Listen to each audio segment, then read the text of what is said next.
Welcome to the Idaho Main Street Podcast, where we talk about the issues that matter to you. All right, we're lucky today to be joined by a digital pastor, if you will, and he's going to go in and describe a little bit about what that all entails with somebody who's been very involved in ministry, involved in all sorts of the Christian movement, having a Reverend at a time, being able to do some neat stuff. Benjamin Cremer. Benjamin, thanks for joining us today. Sure, good to be here. Yeah, this is going to be fun. I'm excited. So we got a lot of things to talk about. I'm excited too. So you were always taught as a kid, at least I was, the two things you don't discuss at the dinner table is politics and religion, and that has been your life for a while. Absolutely, yeah. Especially growing up here in Idaho. I mean, that was just the cardinal rule. Uh-huh. You don't talk about religion, politics at the dinner table. It's supposed to be about a lot of other things that we feel like life is involved with. We're pretty good as a society of like putting people in like the right category of, okay, stay in your lane type things. Yeah. You found it interesting as you've worked through being a reverend pastor. Mm-hmm. Benjamin, you kind of got out of your lane a few times. Yeah. I think that grew out of this desire. Once I was in seminary, I discovered that these topics that we were told never to talk about, we haven't talked about them for so long that we're actually not good at talking about them. Oh. In an authentic and productive way. Yeah. And so I felt like if anywhere in the world should be a productive place to talk about important issues, shouldn't it be the church, where we come together, lay everything else aside and say, these things are really impacting my life. I see them impacting the lives of other people. So how do we talk about these really important issues rather than just say, nope, we're going to pretend like they don't exist, yeah. And then just let come what may. It seems like the AA met at my church for a long, long time. And I would attend meetings every now and then. The wisdom that I learned from those meetings is that if you ignore an issue or an addiction, it just grows like a poison. And so if we don't talk about these important things, it just grows almost like a cancer that we're trying to ignore rather than addressing. Ooh, I like that. And, institutions in the name of self-preservation typically want to say, well, if we bring any of this into our doors, then it's going to be problematic and fester. But what you're describing is exactly what we try to do on the podcast. We want to add more light to the scenario. We want to operate in light. We want to have these conversations. And so listeners will quickly think like, okay, what's the agenda here? What's Benjamin going to, what's his spin? How's he going to try to encourage us to a policy or a politician? Right. No agenda? No. So I love the language you actually used, because as my first priority is Jesus and his teachings. And one of the central things that we look at during the season of Advent and Christmas is a light has dawned, a light has come into the world. And one of the beautiful parts of the gospel is that the light actually comes into the darkness and brings into light what we'd prefer to keep at the shadows. Those things that are really bringing harm and oppression in the world, that light actually brings it into the light and causes us to address those things. And so rather than an issue or an agenda, my desire as a pastor is to say, how do we define things like power through the name of Jesus? Because that's going to then shape our posture towards any policy, any issue. How do we define power? And then how do we hold those in positions of power over us accountable to what we claim the gospel stands for? Yeah, and you'll find if there will be some, if they haven't already turned it off, are going to say, I'm very uncomfortable with the idea of, let's just call a spade a spade. Some elected leaders have used religion, specifically Christianity, as a tool to wield power, specifically re-election, right? Yes. Absolutely. And so for some of our elected leaders, especially the ones we have on the podcast, you can tell that they're very devout in their beliefs. Mm-hmm. And we love that.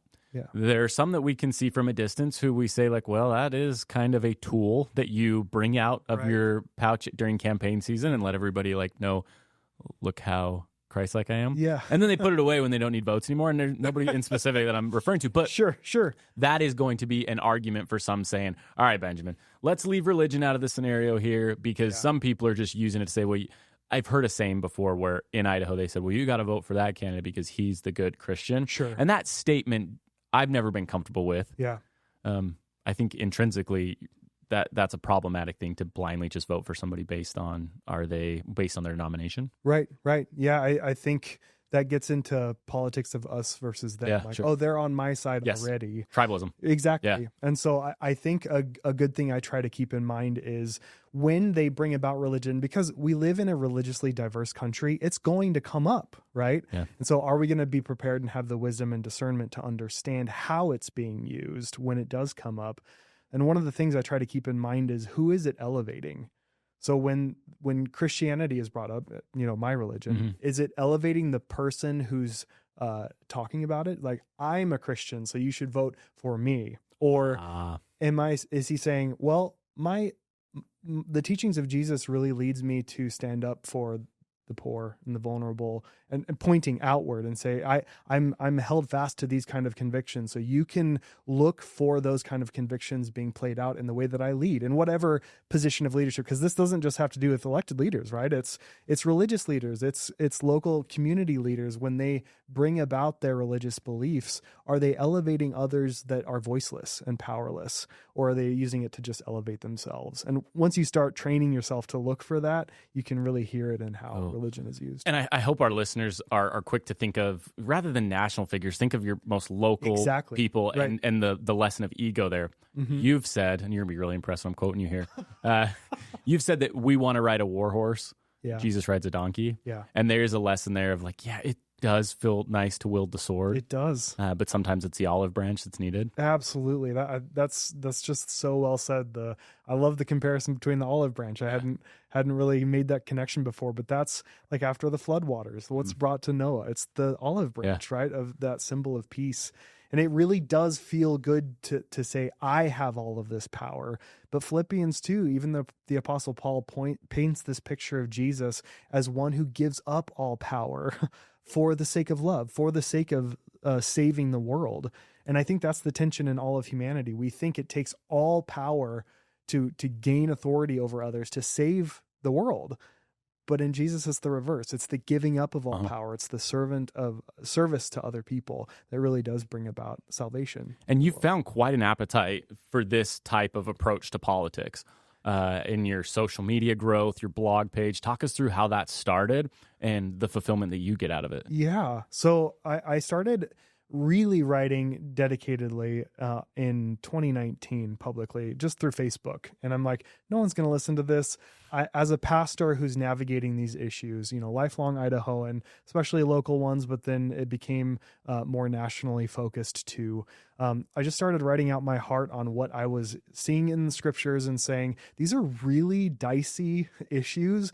I want to give people some practical theological things to at least consider when they approach these issues in their conversations, in their everyday life, when they think about politics. And there was a real hunger for that. And so I just noticed people starting to following me more, and it gave me motivation because that's my heart as a pastor. I want to give people tools to navigate life. And so I found great fulfillment in giving people the vocabulary, ways to look at and interpret scripture that maybe they hadn't thought of before. And my whole desire is to bring about at least openness and conversation to the gray areas. And that's what I've called my blog, is Into the Gray, because it's not all black and white. And when we put it into such stark contrasting either or categories, that's when we may miss these the nuance and complexities that life really has. Yeah, it's interesting. You've referred to this us versus them on a few points. And I think that boils back down to the idea of anyone listening who doesn't have Christian beliefs. They should feel pretty comfortable with this idea of opposition to the us versus them. Yeah. And then we all should be pretty concerned by any movements, even within Christianity, that tries to make a clear separation of value and resources based on if you're in our group or not in our group. Exactly. I think that's very opposed in Jesus' life. You see this opposition to people who would use their religion as a tool of oppression and self-serving power for wealth. And whenever our religion, I think it's incumbent upon those within the religion, especially to say, hey, I'm in this religious group and I really don't approve of it being weaponized against other people or outsiders. Like, we're called to love our neighbor, and there's no qualifier on neighbor. So when you start making neighbor. Well, neighbor means this group of Who is my neighbor, exactly, Benjamin? Right? Yeah. That's in the parable. It's like, who is my neighbor? And Jesus flips that on his head and said, who is being a good neighbor? Yeah. That's who we're called to look for. And so it's incumbent upon us inside the religious group to say, hey, we're not going to use our religion that way, and stand up to the misuse and abuse of it. But those endorsements can kind of cut a lot of corners if it limits the information seekers to have to do the opportunity cost work of getting informed and engaged. Mm-hmm. If they can just count on their local religious leader of any denomination to tell them who they should vote for. Yeah. How do you feel about that? Yeah, I think it's hard because, gosh, even some of the founding fathers, and I'm blanking on who this was in reference to, but maybe it was Thomas Jefferson who insinuated that tyranny really thrives in an uneducated electorate. Yeah, that sounds like Jefferson. Yeah, it sounds like Jefferson. Yeah, and I think that's part of what people who use religion are counting on, is that they can make a blanket statement of, I believe in God, or I'm a follower of Jesus, or here's a Bible, I believe in everything that it says. These kind of vague, generic indicators of holiness or religiosity, and just expect people to believe them. Mm-hmm. And I think to be a informed citizen, we should be insulted by that. They really think we're dumb. So you think you can just say God or Christianity, throw those words around that are deeply sacred to me, and think that I'm just going to cast you my vote just because you said those monikers? Mm-hmm. We should hold officials especially to a higher standard and say, you can't just throw something that deeply sacred to me, the Bible, my faith, the teachings of Jesus, as this like pom-pom, a cheerleading pom-pom that thinks you're going to attract my support just because you use those words.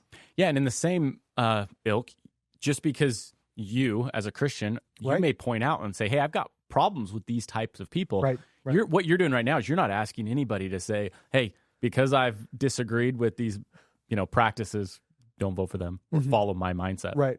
Exactly. There's a lot of agency at play here. Exactly. And part of that is understanding the diversity within Christianity itself, right? Yeah. We have Protestants, Catholics, Orthodox, Mennonites, Quakers, Amish. Like, when someone says we want a Christian nation, like, there's over 200 different sects of Christianity in our nation alone. Mm-hmm. So what do you mean by Christian? And really, that's a lot of the harm that we're seeing right now, is this narrow definition of what Christian means.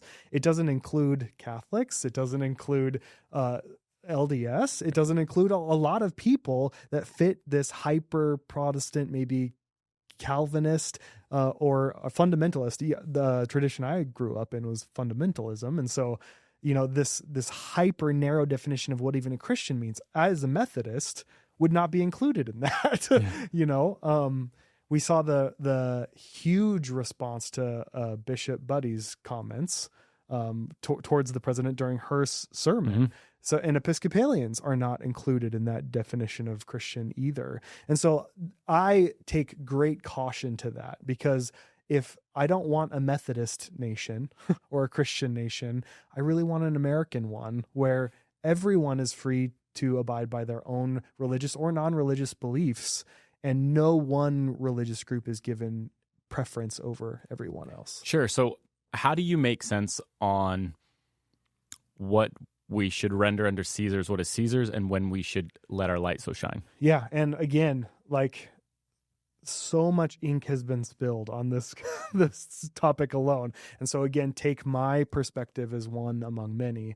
But my consistent reading of Scripture is through the lens of the prophets. The Old Testament takes the voice of the prophets really seriously. There's numerous books named after the prophets, and there's like two maybe that vaguely reference to a king, like the Songs of Solomon. The Psalms can be attributed to King David, but you don't have one book of this is their voice and testimony. We have so many books from the prophets who did what? Held those in power accountable. Sure. That's a good perspective. Right? Yeah. So the Bible really cares about what the prophets say to those in power. And Jesus embodies that prophetic witness. And so when Jesus says render unto Caesar, he's being tested by the Herodians and the Sadducees or the Pharisees, those two groups that are actually opposed to each other, but they're united in their being upset against Jesus, right? Yeah. So they came to test him, and if he answers wrongly, he's either going to side on one far side of the political spectrum or the other. The Herodians, who's in power, Herod, right? And they're very loyal to Herod. Or the Pharisees, who are not loyal to Rome at all, right? They're loyal to Israel and want to reclaim Israel's greatness and identity. And so Jesus does something really brilliant where he holds up a coin that has Caesar's image based on it, right? And he's like, whose image is on this coin? And then the assumption is, after the answer of it's Caesar's image, it's to reflect back to Genesis, who is created in God's image. All of humanity. So Caesar has no claim over the image that human beings were created in, right? And so it's the encouragement to like be good citizens, like give this, pay your taxes to Rome, and they're also paying taxes to the temple, right? And we have to remember the context of that very passage. There are riots against paying the heavy taxes from Rome and also their temple tax. And Jesus is encouraging to not respond in violence, but in faithfulness, and find other subversive, faithful ways to upend those oppressive systems, but in ways of love and compassion and healing. And so in my view, I would look for policies, I would look for political engagement that don't center my faith group, but center the very people that Jesus says in Matthew 25, how we treat them is the same way we treat him, which is the poor, the imprisoned, the hungry, the naked, the stranger, the oppressed. Does my politics impact them in a positive way, or does it harm them? And step one is engagement. It's engagement. You gotta seek the information rather than close your eyes and let somebody tell you where to go. Yeah. But speaking of inks being spilled, the phrase church and state is one that as of late is becoming more and more hotly debated. Yeah. Some believe that it was, you kind of grew up just thinking that it was a fundamental of the Constitution, the separation between church and state. That's how I grew up. Yeah. And not the case, but the pendulum swings. The pendulum swings where, prayer in school and Bible readings all the way to, there was legitimate Christian persecution that's gone on in the last 10 years, especially in academia, right? There's a lot of places where there's the pendulum swinging into these extremes. What's your take when you have the debate on the separation of church and state? Sure. I think, again, it is a very complicated issue, but I think remembering the founding of our nation came from a Christian nation, one that was controlled by the Church of England, was misused in many ways. So much tension between Protestants and Catholics in my reading of the founding fathers, their intention was to do something different, not to have a government that's controlled by one religion, but a government that is free from religious power and control so that all can abide by their own religious beliefs. My academic pursuits have been in church history. And so you can't really read the last 1,500 years of church history without coming to the conclusion that like the Crusades, the genocides, the Inquisitions, like all of these things that were the fruits of when the church crawled into bed with political power or the empire is good. Like the forceful, when religion is forced onto someone, even if it's a religion I agree with, it violates the teachings of Jesus because it violates human free will. It violates faith. It's not an authentic faith when it's forced upon you, right? And so legislation is a way of coercion. And so I think that to combat any ways in which we Christians feel like we aren't allowed to embody our values in a fullest way, we have to, again, ask that question of power. How do we respond in the way that Jesus would to these things, rather than repay evil for evil and say, well, you're forcing me to live in a way I don't want to, so I'm going to turn around and force you to live the way I want you to, right? Yeah. That's repaying an extreme with another extreme. Like, we have to find this other way that I think Christ is calling us to. Yeah, and it reminds me, I heard a quote recently that effective teaching is the essence of leadership in the church. Oh, that's good. And sometimes we forget that, effective teaching is the antithesis of coercion, right? You persuade, you invite, and that's kind of what I think we miss sometimes, is when we want to add more of this lane for believers to come to the political sphere and to have these conversations. Circling back to your first point, we haven't had a lot of practice in it because we're told not to do it. And when we do it, it's typically a zero-sum game. Someone wins and someone loses. Yeah. And that's uncomfortable. And we all know somebody who's just gotten owned on Facebook in a comment because of something they said. Right. And when it's something as sacred as somebody's theological beliefs, you don't want to necessarily cast your pearls before swine. Yeah. Right? And so you want to be careful about not engaging in those types, especially if it's to tear down somebody else's very sacred beliefs. Yeah, exactly. So give us some tips on what we can do to better engage and practice so that we can have these conversations and not come out where it's a winner and a loser. Yeah, I think starting with the social media example is a great place to start. Whenever I feel like a question is really nuanced or potentially explosive, I ask for a Zoom meeting. So you're taking it out of this collective conversation where a bunch of people can maybe pile on the commenter or something like that, and then it brings it face to face. And when you're looking at another human being, and as a Christian, remember, this human being's created in God's image, even if I agree with them or not.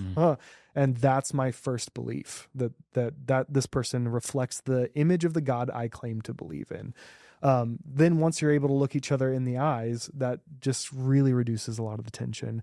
Secondly, asking a lot of questions about the initial phrase, because I think in our instantaneous culture, we get really reactive. Sure. Right? Yeah. So we hear something, we immediately apply everything we believe about it onto those words and then react to that belief, when I think there needs to be more questions asked. So once you're able to get into a space, maybe it's just a phone call or a private message, whatever, ask more questions like, well, what did you mean when you said this?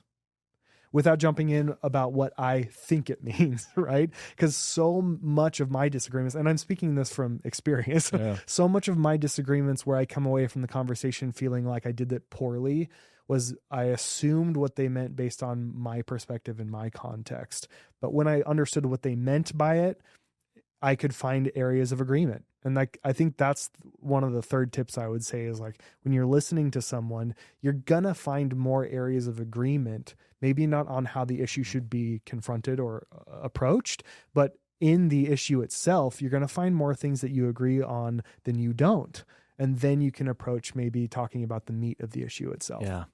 I particularly like your comments on seeking first to understand before being understood. Absolutely. And it's cliche, but it's neglected. So much. In these type of heavier conversations. Yeah. I read recently that like in the Bible, Christ asked like a multiplier more questions than he ever answered. He got asked plenty of questions, but what he answered and what he asked.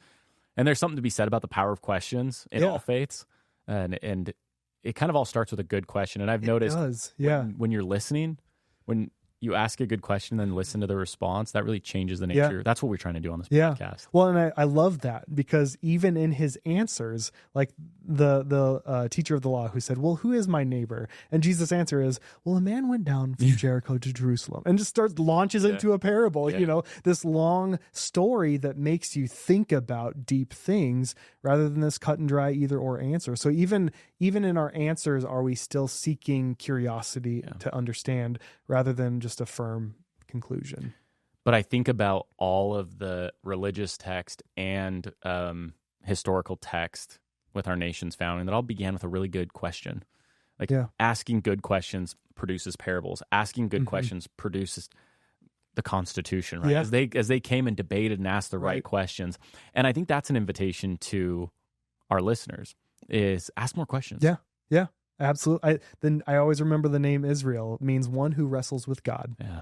And we are called to wrestle with God and with each other. And that's asking good questions is a form of wrestling until we find that, Jacob wrestled with the angel for a blessing. Mm-hmm. And I think the blessing comes once we're able to really get down and not violently wrestle with each other, but to really get down into the nitty-gritty of things and not be afraid to ask good questions. Because when we don't ask questions, we tend to mistreat each other in some really terrible ways moving forward. Yeah, and I hope any of those listening can find themselves the common ground and recognize that even if they're not Christians, this all is very applicable to the good members of Judaism and Islam and Buddhism and our agnostic and atheist friends who find themselves also in the tribes that within Christianity we find, Yeah, where we exactly. all need to be wrestling with each other. To the atheist, there's so much room for common ground. Yeah, absolutely. I think it's my New Testament professor said something I'll never forget. He said, the moment you arrive at a point and say, oh, this is God and I understand it completely, that's when you have an idol. And idols refuse to be questioned, right? It's like, you can't question this. This is what I worship. God is not unknowable. God is infinitely knowable. And so we will never arrive at a point at which we understand it completely. Mm-hmm. So faith is moving in the direction of curiosity, letting doubts come and not treating them as a threat, but really as an opportunity to come closer together. Yeah, and the flip side of that is C.S. Lewis's quote that friendship begins when two people come together and say, you too, I thought I was the only one. Yeah. And I think our friends across all beliefs are struggling with these very real issues of loneliness, of the vulnerability in society. And they're too looking at some of the policy decisions and saying, well, I don't know how comfortable I am with this. Yeah, yeah. I may be wrong to compare religion and politics to your sports teams, but too often I found that, like, whatever jersey we put on, we kind of just, it's good. It's good to have jerseys. It's good to support things. But unfortunately, when it comes to the religious and politics side, I was actually just talking to a legislator before this about this, where we would not stop talking typically to somebody who supports a different sports team than us, but we do it all the time with religion and politics. Yeah, we do. How can we, I mean, you're somebody who feels very passionate about politics and policy and religion and theology, but you've used that as an opportunity to, like, open the door, not shut it. Yeah. How do you not get defensive or try to evangelize and convert all the time? Yeah. I think that's a good question. I would be lying if I didn't say I didn't feel those inclinations or temptations. Like, when I'm late at night and I get the 16th hateful message that I've gotten that day from someone who thinks that I'm watering down the faith or destroying the name of Christianity or something, just by wanting to open the door to those conversations, it's perceived as wishy-washy or something like that. Well, I'm tempted to respond in anger, and I've done that before. And so I would be lying if I didn't say I'm not tempted to respond and be reactive. And I think we'd be deceiving ourselves if we weren't, didn't acknowledge that we all get that way at some point. But I think I've arrived at the point that authentic faith to me is not about me. It's not about my desires to see more Methodists in the world or my desire to see more people think just like me. It's God is beyond me. And my desire is to move beyond myself, to see God in another person. To love my neighbor fully is to love the way that Jesus did. And he was never put himself first, right? And so that seeking understanding, that seeking faith has become such a pivotal central pillar to who I see Jesus to be and my faith, that the humility is the most paramount virtue I feel like Christians really need in the United States right now, is humility. And so whenever I'm tempted to think about myself, like this is about me or my political perspective, I really try to think about, okay, I believe this so deeply. I'm not going to think about those people who oppose it on the other side. I'm going to think about the people whose voices I can't hear because they have no power.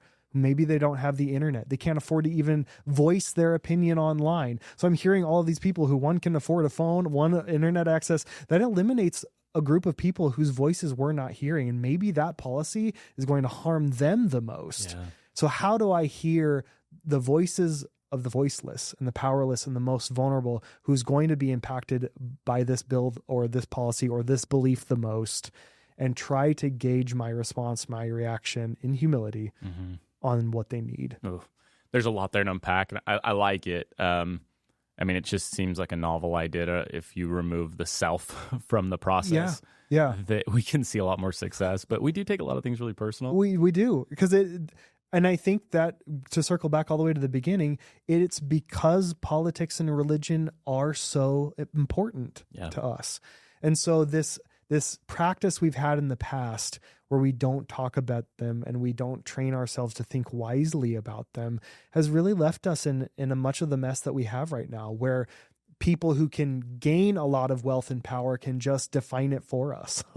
Right. And I really do think in what has made our country so great is that the diversity of ideas, the diversity of people coming together and creating a peaceful place to live, like that is great and beautiful. And I think we can create that together when we don't see questions as a threat and really get nitty gritty and say, we're going to do the hard work of talking about these really difficult issues. Yeah, we forget that political engagement can be a privilege for those that have the time and the attention, and we all want to appear competent, likable, popular, and sometimes we remove ourselves from those situations because we don't always appear competent when we are asking questions about what does this policy mean and how does this affect my faith? Or even being willing to say, you know what, I don't know.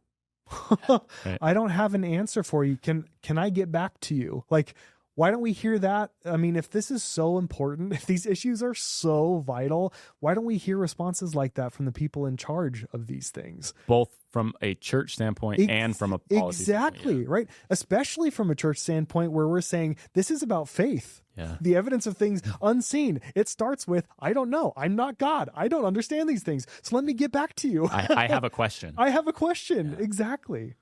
I love this. Yeah.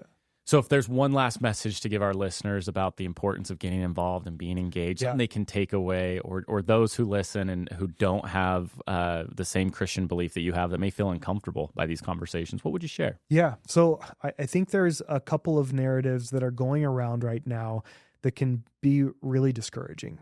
And I think one of them is that we don't have agency on our own, that it's hopeless that these issues can feel so big that we're like, oh, I don't have enough power on my own to even confront them at all. I don't have the language. I don't have the words. So why even try? Right. I just want to tell people you do have agency. You do have power. This is matters to you as much as it does to anyone else. So don't give up. And you don't have to do this alone. The sheer fact that you and I are sitting down having this conversation means that we're in it together, right? Yeah. And so to understand that we really are in it together, and the extreme voices, no matter which spectrum they are on media or on our screens, they don't have the last word. The people who are in the work doing this difficult work, we are going to we have a lot to say, and we need to being engaged as a way of doing that. So don't give up and don't fall into despair. Like, hold on to hope as much as you can. You can find hope when you come together and collaborate and ask more questions. And so I would say with these issues that are really important to you, maybe just focus on one. Because there's so much out there. Just say, what's one tangible thing I can do towards this value that I have today? Is it just a donation? Is it a can of soup to somebody who's hungry? Like, name that one thing and say, you know what? I'm going to go do that today. And we don't have all the time in the world, right? We've got kids, we've got commitments, we've got responsibilities. So just find one thing and be proud that you did it. And then maybe moved on down the list that way. I like it. I'm reminded that, them that are with us are greater than them that are against us. Yes, exactly. And them that are against us is only who we put there, right? This them that are with us, not those in our church. It's not just those in our political party. Really, these are the types of conversations that need to happen with those who have differing political. If we chalked up our theological differences, we'd find some. Yeah. If we chalked up our political differences, we definitely find some. Yeah. But I hope this type of conversation is energizing to me. Yeah, it is to me too. And I think maybe one last thought in that is that I try to think of the kind of person I want to have a conversation with, which is just like you, where we sit down, we have an open conversation, we're talking about difficult things, but we're focusing on the issues and not making each other an issue. Mm-hmm. Like, we're not making each other a problem. And then I try to that's the kind of person I want to talk to. Then I'm going to commit to being that kind of person, no matter how I'm being responded to. Right. And for me, that's so difficult because people get really confrontational with me a lot online. Sure. But to try to maintain that humility to say, you know what, even if they're speaking to me, let's pause this conversation, or maybe blocking is acceptable if they get to a point to where they're mistreating a person. But I'm not going to let them violate my value of being a calm, curious, and humble person. Like, those are my values. So don't let people rob you from showing up to be the person that you want to be. I love that. Yeah. Benjamin, this has been great. This has been so awesome. How can our listeners find you if they want to follow your blog, follow you on the socials? Where do they go? Yeah. So the link to my blog is on the top of all of my social media platforms, and my handle is BR as in Reed Cremer, my last name Cremer. And you can find me on X, Facebook, Instagram that way. Just joined Substack as a writing outlet. Yeah. But my newsletter is called Into the Gray. It sends out an email on Sunday morning. Look at scripture, then we look at some issues that are going on currently and how we as followers of Jesus might respond in various ways to those things. I love that format because then we can have one-on-one conversation in an email rather than on social media, and it seems pretty conducive. Yeah, and I love it because it's thought-provoking. It doesn't cause me to immediately go back to my corner and protect what I have. It causes me, again, to open the metaphorical gate and say, where can we agree? So it's great. Yeah. Thank you for joining us today. Thank you so much. This has been so great. Okay, we'll do this again. All right. Yeah, I appreciate it. Till next time. Yeah.